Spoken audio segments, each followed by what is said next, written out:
Viva, sejam muito bem-vindos ao TDM Entrevista, hoje com a escritora e jornalista Ana Margarida de Carvalho. Muito obrigado por ter vindo. É uma das maiores revelações da literatura portuguesa dos últimos anos.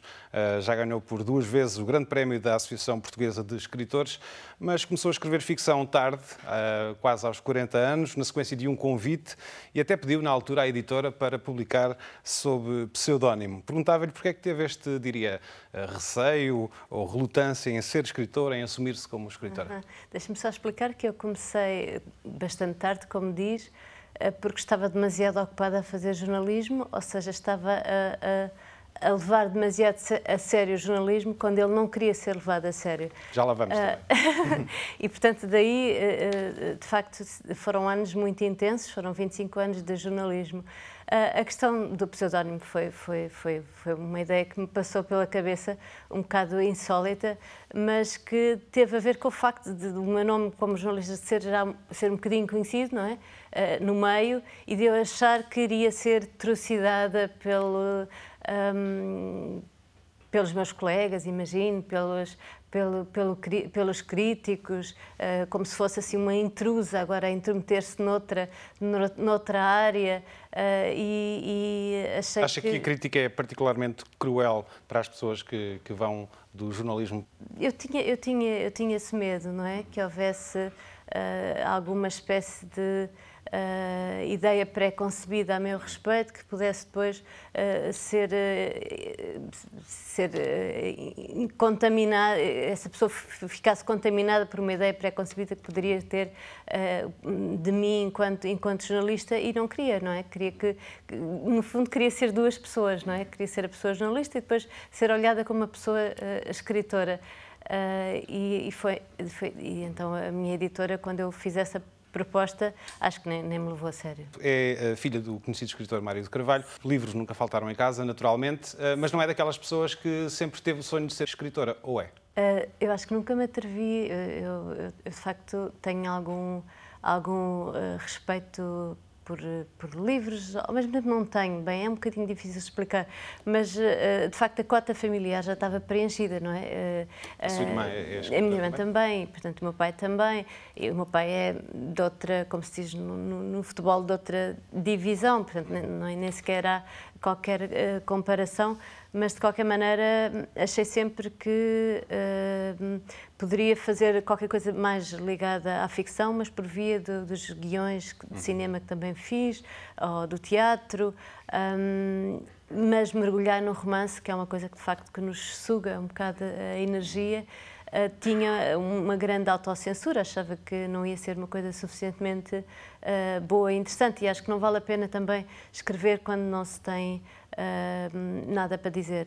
Eu, felizmente, tinha algumas coisas para dizer e, portanto, avancei. Claro. Mas foi um bocadinho imprudente, ou seja, eu sou um bocado, aqui entre nós, entre todos os que nos estão a ver, eu sou um bocadinho irresponsável e, portanto, às vezes aceito, assim, desafios, porque houve, de facto, uma proposta da editora nesse sentido, que eu aceitei. Já agora, conte-nos então como é que foi este mergulho na ficção, como foi por um impulso. Isto surge também na sequência de uma investigação jornalística que fez?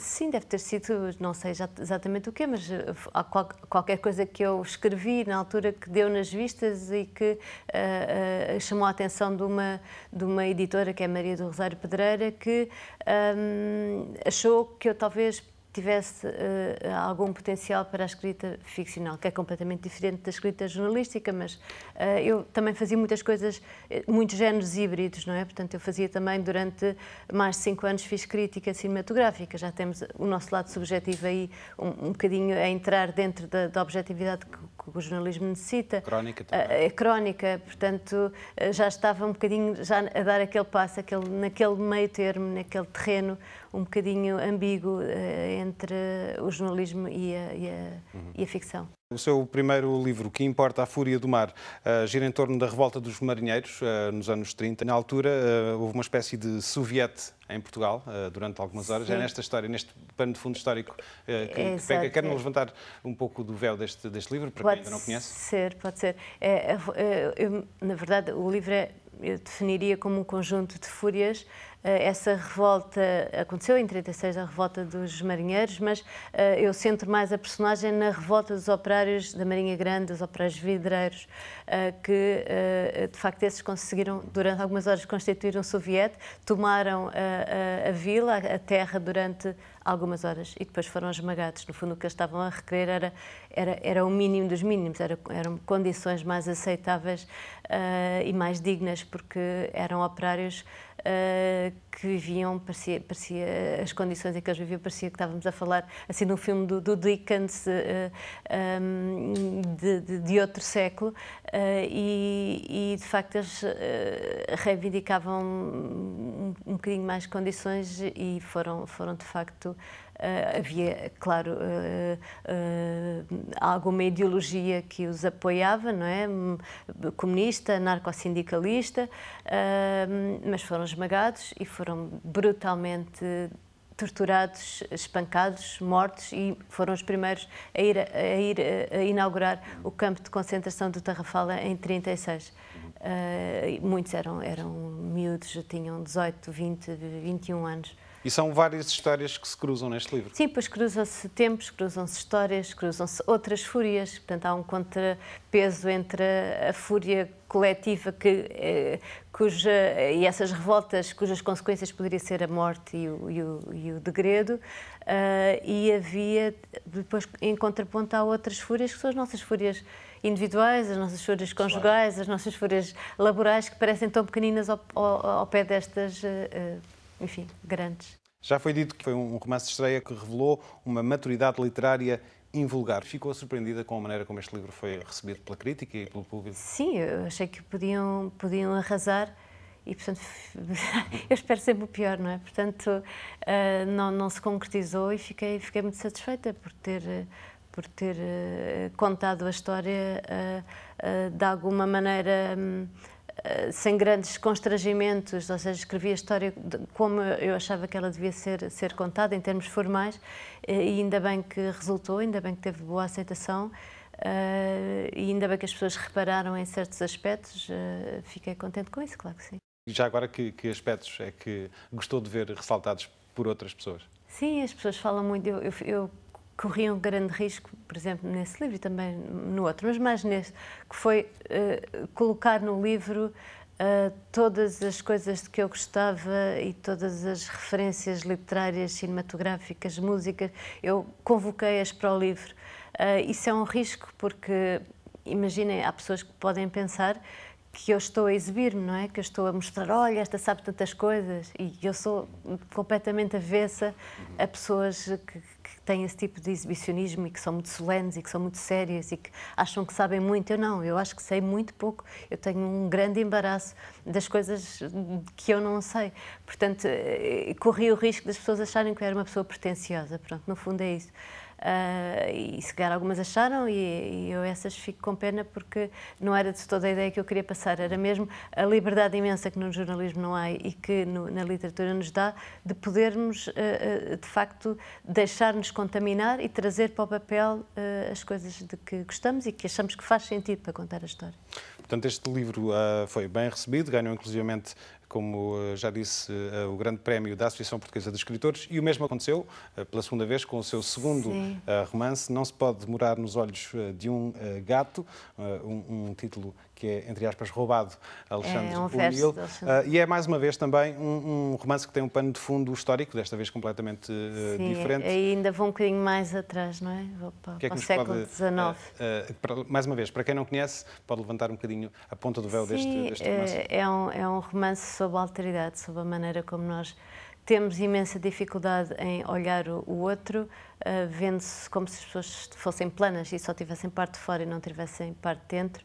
É um livro sobre os preconceitos vários, é um livro sobre a pele, mas não só sobre a cor da pele, sobre as várias peles sociais, a pele...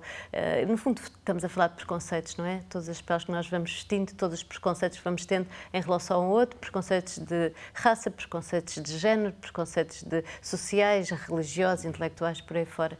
E para isso... no Brasil, exatamente. Não é assim? E para isso confinei uma série de personagens que são personagens tipo do século XIX, um padre, um capataz, um escravo, uma senhora, uma filha, um criado, etc.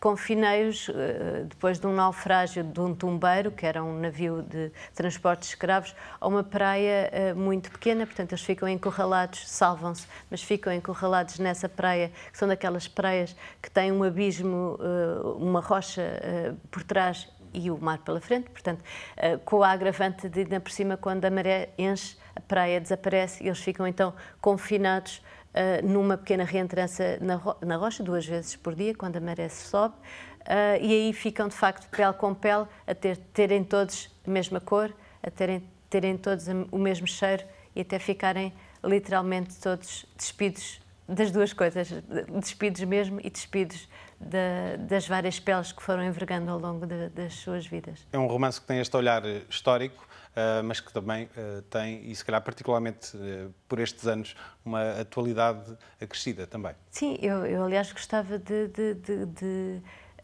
varrer qualquer rótulo histórico de romance histórico que pudessem querer colocar no livro. Não é um romance histórico, é um livro em que eu de facto aproveito uma fase histórica em que esses preconceitos eram absolutamente extremados, não é? Havia escravatura, apesar de ter sido ilegalizada, ter sido abolida, peço desculpa, no Brasil em 1888, é já ali, é muito recente, não é? Mas ainda continuava clandestinamente, portanto havia preconceitos terríveis de facto, a ideia e a proposta que se faz ao leitor é encontrar no presente bocados desse passado, porque obviamente que esses preconceitos ainda existem, não é? Tornou-se uma das poucas escritoras a ganhar 2 vezes este prémio da Associação Portuguesa de Escritores, juntamente com nomes como Agostina Bessa Luís, António Lobo Antunes ou Virgílio Ferreira. Sente agora um peso diferente? Eu quase que peço que tenho que pedir desculpa, não é? Pedir desculpa não tem nada, ganhar é porque é possível. Tenho que pedir desculpa por ter ganho esse prémio e fazer parte desses grandes, dessas nossas grandes referências literárias. Mas pronto, se houve alguém que achou que talvez, e eu própria, que talvez o primeiro prémio fosse uma sorte principiante, não é? Costuma dizer, foi sorte principiante. Então, no segundo, foi sorte de quê? Não sei, mas se calhar foi... Não é por acaso. Talvez não, pronto, eu fiquei um bocadinho mais confiante, porque eu tenho muita tendência a achar que os prémios são relativos, e são. Os prémios falam a verdade dos prémios. Eu tive a sorte de, naquele ano, um conjunto de jurados ter gostado um bocadinho mais da minha obra e isso, de facto, também há uma componente de sorte, é evidente. Na escrita existe, naturalmente, criatividade, espontaneidade, mas existe também trabalho, disciplina, estrutura. No que diz respeito a esta faceta mais pensada, o que é que procura na sua escrita? E o que é que faz um bom escritor?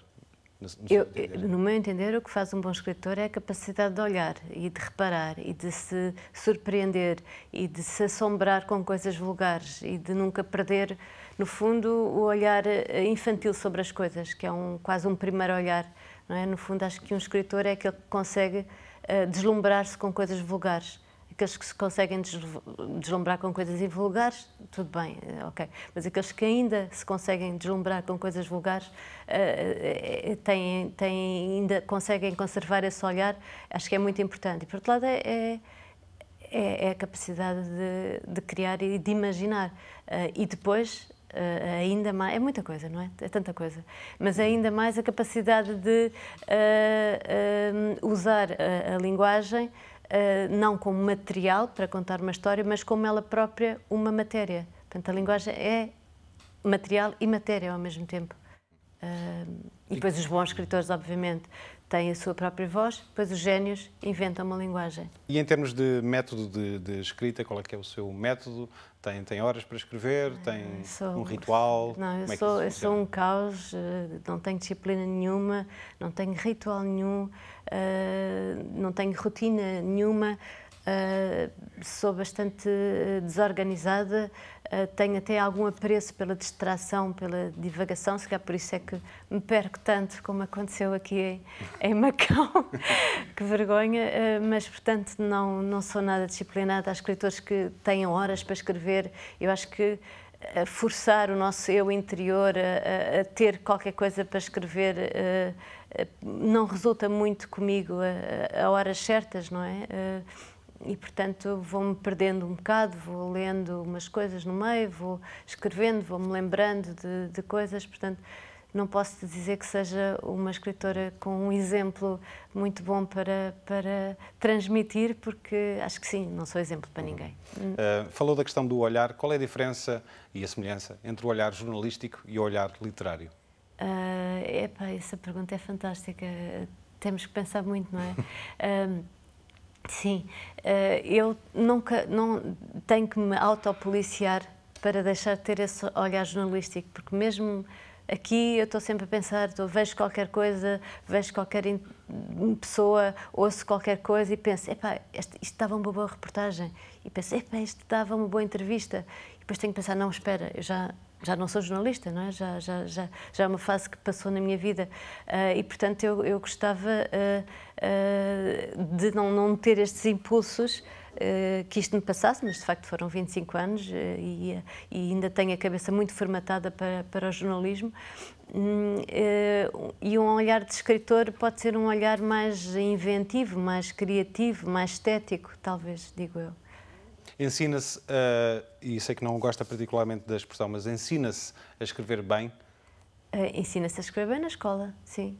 Na escola ensina-se a escrever bem, mas o jornalista não é o que escreve bem. Escrever bem é escrever corretamente, não é? Dominar a mecânica da gramática, da sintaxe, da ortografia, da clareza, enfim, saber usar todos os recursos que a língua nos dá. Escrever literariamente é outra coisa. Aliás, eu dei um workshop cujo tema era esse. Queria perguntar, o que é que se diz a quem quer aprender a escrever literariamente? Que dicas é que dá? Que conselhos é que dá? Que orientações? O que eu quis provar nesse workshop é que era muito difícil. É muito difícil, ainda por cima, quer dizer, fazer exercícios num curto espaço de tempo em que se recorre, em vez de se utilizar uma linguagem denotativa, usa-se uma linguagem conotativa, usa-se uma linguagem em que pode haver várias, em que se recorre a uma polissemia, imagine, em que se pode haver várias camadas de leitura, em que se pode usar figuras de estilo, em que se pode usar a sugestão, que é aquela arte de parecer dizer, não dizendo, não é? Que é uma coisa que eu acho muito interessante. E pronto, há todo esse lado que também nos vem um bocadinho, não só desse domínio da língua, mas também um bocadinho do inconsciente, não é? E daquilo que nós fomos acumulando ao longo da vida. Tudo converge para a maneira como nos exprimimos, como escrevemos, não é? Eu escrevo de uma maneira, se calhar, um pouco direta, não é? E às vezes ando aos círculos, o que é a minha maneira de escrever, não é? Como quem se perde novamente em ruas confusas e, em vez de ir pela avenida principal, vai andando por becos e ruelas, mas acreditem que eu chego lá. É uma grande admiradora de Cardoso Pires, mas nesse aspecto está quase nos antípodas. Completamente. O Cardoso Pires praticava aquilo, ele era quase um matemático da escrita, não é? Diz que ele quase diz... Eu digo disto porque há a ideia de que o Cardoso Pires não perseguia os adjetivos, não usava advérbios, usava-os, mas é que de uma maneira tão sóbria e tão exata que quase não os notamos, não é? Ele tinha uma maneira, praticava assim o aticismo da escrita e eu sou o contrário, eu deixo entrar tudo, aceito tudo, mas gostava imenso de saber escrever assim, mas eu acho que só consegue escrever assim quem sabe e quem pode. Um autor pode admirar um outro autor e não tentar minimamente emular esse outro autor. Já agora perguntava-lhe... Porque senão fazemos um exercício claro, de imitação, claro. Não é? E ninguém fica a ganhar com isso. E sim, pois é uma imitação que eu tenho a certeza que seria pobre e mais vale escrever como eu sei. Já agora, pergunta estafada, mas falávamos de Cardoso Pires, que outras referências tem na literatura portuguesa? Há tantas, tenho tantas. Acho que temos uma literatura riquíssima, de facto temos uma das grandes literaturas do mundo e às vezes somos esmagados pela literatura anglo-saxónica e às vezes há livros que vêm tão bem classificados e tão bem referenciados pela crítica e nós vamos ler e são coisas completamente... são boas, mas são boazinhas, não é? Não são nada especial. E nós temos coisas tão melhores e temos o Nobel da literatura, temos o Saramago, não é? Temos o Lobo Antunes, temos coisas de facto tão fantásticas e às vezes perdemos tempo e vamos lendo e de facto há uma grande pujança do marketing e das editoras anglo-saxónicas para nos imporem determinado,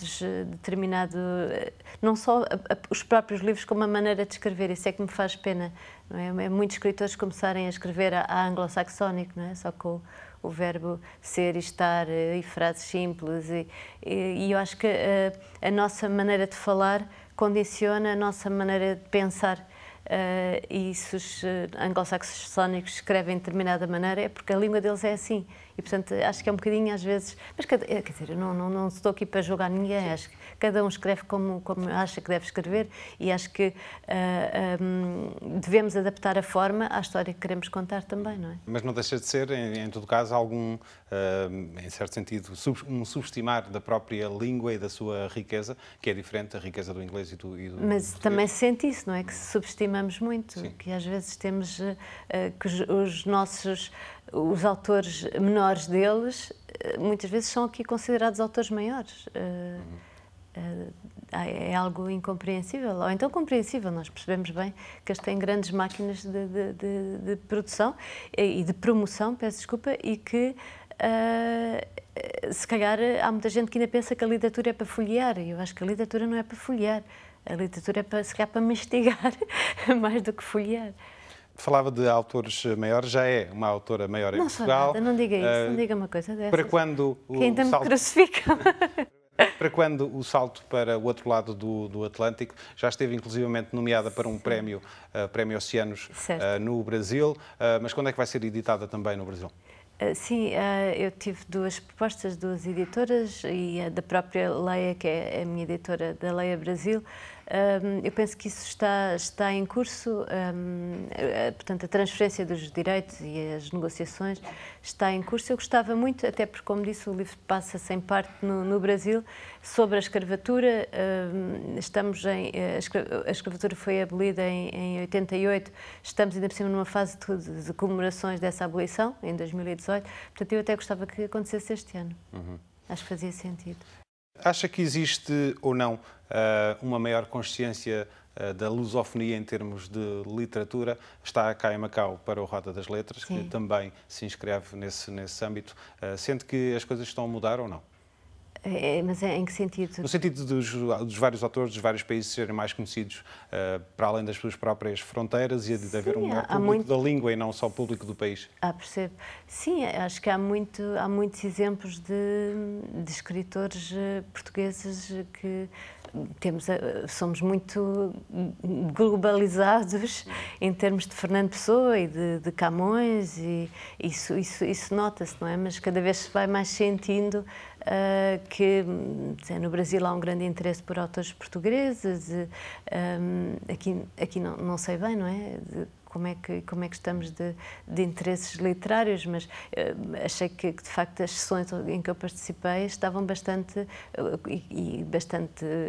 cheias e com pessoas interessadas, portanto espero que isso que me diz aconteça, que haja, porque de facto o que nos une é a língua, é verdade, e é também a literatura, não é? É eu poder estar aqui em Macau com os alunos, imagino, da Escola Portuguesa, a discutir porque é que o Eduardo da Maia se foi deitar com a Eduarda já sabendo que ela é a irmã dele, não é? Portanto, os maias. E isso é uma grande riqueza, termos uma série de personagens que não são reais, mas que são se calhar têm mais carne e osso do que muitas personagens existentes, podermos discuti-las em todas estas partes do mundo da lusofonia. Isso é interessante. Muito bem, vamos falar de jornalismo. Como é sabido, saiu da Visão 25 anos depois de ter entrado, esteve quase no início, ou mesmo no início da revista. Um bocadinho antes do início. Antes. Sim. Portanto, e foi afastada. Foi despedida. Eu gosto mesmo que eu utilizo o termo foi e não despedida há relativamente pouco tempo, depois destes 25 anos de casa, depois de 7 prémios de jornalismo, alguns dos mais importantes prémios de jornalismo em Portugal, e quando foi despedida, afirmou que foi destratada, desconsiderada, humilhada e coagida a assinar um contrato de rescisão que foi tudo menos amigável. Porquê é que foi então despedida? Bem, eu não sei, eles nunca me explicaram. Essa foi a minha interrogação. Porquê? E a resposta foi inexistente, na verdade. Portanto, eu não fui só eu, foi uma leva de colegas meus, fomos convidados a fazer estas tais rescisões amigáveis, que é uma forma muito eufemística de dizer estão dispensados. E, na verdade, era isso, não é? Eles pinçaram, pegaram naqueles jornalistas que tinham mais a ver, que já lá estavam há mais tempo e que tinham mais a ver com o ADN da revista e convidaram-nos a sair, ou seja, despediram-nos porque, por mais que a pessoa depois faça finca-pé e diga não há justa causa, portanto eu não me vou embora, a pressão é tão forte que a pessoa acaba por aceitar. E o que aconteceu comigo é que uma diretora que não tem qualquer relevância, que nem sequer é uma pessoa com a qual eu nem sei nada dela, só conheço uns meros editoriais desinteressantes que ela escreve, me chamou uma vez e disse-me escolhemos-te a ti para ires aos recursos humanos. Portanto, o meu contacto foi só com um funcionário dos recursos humanos, que se eu tinha visto, é um desses yuppies das grandes empresas, quem também, quer dizer, acho que merecia que houvesse de facto essa explicação que me está a falar e não ser enviada para um departamento de recursos humanos, falar com um senhor que eu não conhecia, que não percebe nada de jornalismo, nem há diálogo que se pudesse estabelecer entre nós. Falamos linguagens diferentes, o que é que eu ia conversar lá com o senhor dos recursos humanos? Acha que o seu caso é sintomático da situação dos jornalistas e do jornalismo em Portugal? Quer dizer, eu não quero ser bandeira de nada, não é? Enfim, o que eu posso falar do meu caso, pronto, foi isto que disse, mas o que eu acho é que o jornalismo em Portugal está numa fase muito crítica, não é? Está quase em estado comatoso. Há ainda exemplos de alguma vitalidade, mas se tivesse que escrever um livro era o livro de condolências, porque de facto há coisas muito preocupantes a acontecerem, não é? Quebras deontológicas, desinteresse absoluto em relação a reportagens um bocadinho mais aprofundadas, um medo terrível que se instalou em relação a processos, em relação a um desinteresse muito grande, uma grande falta de imaginação. Quer dizer, acho que as pessoas que tomaram conta da imprensa, não conheço tão bem o meio da televisão, mas também será igual. São pessoas que não têm nenhuma visão de futuro e cujo único objetivo é manterem o seu atual estado, sem grandes ondas, para ver se conseguem sobreviver até à próxima vaga de despedimentos. Nesta altura, portanto, já não trabalha no jornalismo. É uma coisa que quer voltar a fazer?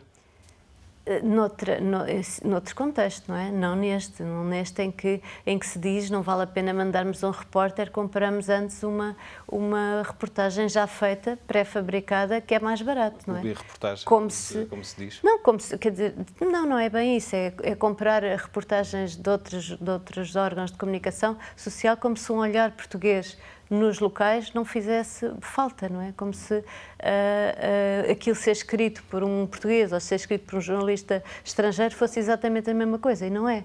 Todos nós temos um olhar diferente e é preciso ter a noção de que é necessário muitas vezes enviar os jornalistas para o local como antigamente e não fazer um telefonema e não ir buscar imitações e tentar arranjar fórmulas que entretanto os outros jornais já se desfizeram delas e Portugal, de facto, despertou muito tarde para o digital. E não investiu nada em jornalismo sério, em jornalismo de investigação, em jornalismo, enfim, com alguma capacidade de se regenerar e, portanto, deixou-se ir até se quase afundar. Espero que as coisas melhorem. O que é preciso fazer para que esta tendência seja invertida? Porque não é só o caso português, acontece assim um pouco por todo o Ocidente. Por todo o Ocidente, é verdade, mas a questão é que isso já estava... nós víamos as coisas acontecer nos outros órgãos de comunicação, nos Estados Unidos, por exemplo, não é? Face ao paradigma que mudou. O paradigma mudou completamente, não é? As pessoas agora querem ser atualizadas ao minuto, já nem é hora a hora, é ao minuto. Portanto, as pessoas consultam a internet e, portanto, deixaram de comprar jornais. Portanto, é preciso o quê? É preciso uma visão de futuro, é preciso uma estratégia. Não é andar consoante a vaga, ir adornando e ir fazendo navegações à vista. Não é assim que se consegue gerir. É preciso ter uma ideia, uma perspectiva de futuro e sem perder o pé nas tecnologias e nesta nova maneira de consumir notícias. Portanto, nesta altura está dedicada quase a 100% à escrita, mas é também deputada da Assembleia Municipal de Lisboa pela CDU. Como é que está a correr esta incursão pela política? Sim, isso tem um bocadinho a ver com o facto de eu ter deixado de ser jornalista, não é? Porque ao terem-me considerado dispensável, houve, por outro lado, esse grupo partidário a que eu pertenço, não é? Que é essa coligação que é a CDU, que entendeu que eu podia ser útil. Portanto, isso acabou por ser importante para mim quer dizer, e faz parte do meu compromisso e do meu dever cívico de tentar ser útil, porque eu sou daquelas pessoas que acham que o trabalho não é um dever, é um direito. É um direito que nós temos de ser úteis na sociedade, de fazer qualquer coisa, e esse direito foi-me negado. Portanto, ao poder colaborar e poder fazer alguma coisa enquanto deputada municipal, no fundo vai colmatar esse tapete que me tiraram debaixo dos pés. Uma das questões em que tem estado envolvida tem a ver com a questão da fiscalização das refeições escolares. Vai ou não haver um gabinete para esta área? Não tenho estado. Eu estou mais... Tem razão que isso tem a ver com a questão da educação. Eu estou nessa comissão Cultura e Educação, mas tenho estado mais envolvida noutra questão, tem a ver com a concessão privada de um teatro, que é o Teatro Maria Matos, em Lisboa, que é um teatro que é uma referência em termos de bom equipamento, de bom funcionamento, de uma boa programação e de um público muito fiel que, de repente, se vai interromper este ciclo para concessionar aquilo que foi pago com o dinheiro dos contribuintes para um privado rentabilizar, provavelmente com aqueles espetáculos, como falou há pouco, espetáculos de fast food e de consumo imediato. E é uma pena. Estou mais envolvida nesse, mas tem razão. Para nós é uma coisa muito importante que a confecção das refeições seja feita na escola e não seja entregue a empresas de catering que às vezes não têm os cuidados. Que haja uma maior fiscalização nesta área. E que haja uma fiscalização, mas eu acho que ela deve ser feita pela ASAI, não é? Que tem peritos muito treinados nesse campo. Muito bem. A terminar, e de volta à literatura, já afirmou que a verdade não me interessa grande coisa, como dizia o velho Aristóteles, só a verosimilhança serve ao drama, só a ficção tem de fazer sentido. A vida, já se sabe, não tem sentido nenhum. Isto é quase um manifesto filosófico. Sim, eu acho que a verdade às vezes pode-nos estragar uma boa história. Já com certeza lhe aconteceu assim. Nós estamos muito entusiasmados com uma reportagem e de repente aparece um facto que nos traga que nos traga a reportagem e retira o interesse que nós julgávamos que aquilo poderia ter e depois não tem. E nós temos esse pacto com o leitor, que é verdade e ponto final. Na literatura só temos o pacto da verossimilhança, ou seja, o que nós escrevemos tem que fazer sentido internamente. Não podemos escrever sobre as coisas mais estrambólicas, podemos escrever sobre, imaginem, um panda albino e uma girafa com asma, mas desde que aquilo seja coerente e faça sentido e todas as pontas no final converjam para o mesmo ponto, tudo é possível, tudo é legítimo. E, de facto, às vezes a realidade é um ponto de fuga para quem não tem muita imaginação, penso eu. Ana Margarida de Carvalho, muito obrigado por ter vindo ao TDM Entrevista. Muito obrigada. Muito obrigado. Nós voltamos na próxima semana, contamos consigo. Até lá.